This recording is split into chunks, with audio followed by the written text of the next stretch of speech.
Assalamualaikum warahmatullahi wabarakatuh. Perkenalkan, nama saya adalah Puspita Pakaya dengan NIM 811423080 dari kelas E. Di sini saya akan menjelaskan isu-isu kewarganegaraan di dalam bingkai Kesatuan Republik Indonesia untuk memenuhi tugas atau UTS kewarganegaraan dengan dosen pengampuh Pak Roni Lokum, SPD, MSc. Baik, langsung saja ke materinya. Yang pertama adalah konsep isu warga negara. Warga negara memiliki pengertian sebagai anggota dari sekelompok manusia yang hidup atau tinggal di wilayah hukum tertentu. Setiap negara berdaulat berwenang menentukan siapa saja yang menjadi warga negaranya. Ketentuan tentang warga negara Indonesia secara formal tercantum dalam Pasal 26 Undang-Undang Dasar Negara Republik Indonesia tahun 1945. Sedangkan ketentuan material mengenai kewarganegaraan Indonesia, yaitu tentang hak dan kewajiban warga negara, terdapat pada pasal 27 sampai 34 Undang-Undang Dasar Negara Republik Indonesia tahun 1945. Warga negara yang baik dan cerdas serta bertanggung jawab adalah warga negara yang secara dinamis mengetahui dan memahami isu-isu kewarganegaraan.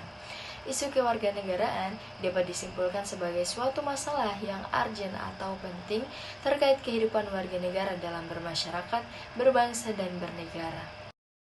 Kedua, ada isu-isu kewarganegaraan dalam konteks lokal. Isu kewarganegaraan dalam konteks lokal berorientasi pada isu-isu kewarganegaraan pada teritori lokal atau wilayah bagian suatu negara seperti provinsi atau kabupaten kota. Isu-isu tersebut misalnya etnosentrisme yang melakukan penilaian terhadap kebudayaan lain atas dasar nilai dan standar budaya sendiri. Yang ketiga, ada isu kewarganegaraan dalam konteks nasional.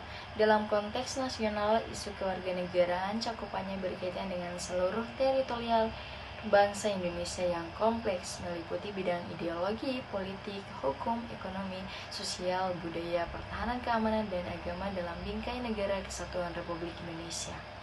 Dan yang terakhir adalah isu kewarganegaraan dalam konteks regional.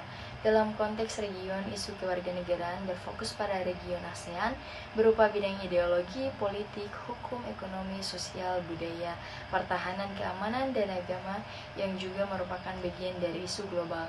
Namun dalam konteks regional, ASEAN berhubungan dengan hubungan bilateral dan multilateral serta harmonisasi spiritual dan sosial serta politik antar negara ASEAN. Contoh peristiwa yang terjadi di Charlottesville di Amerika Serikat 2017, di Jerman pada 2018 serangan teroris baru ini di Christchurch, Selandia Baru. Nah, itu dia materi yang bisa saya jelaskan. Lebih dan kurangnya saya mohon maaf. Wabillahi taufiq wal hidayah. Wassalamualaikum warahmatullahi wabarakatuh.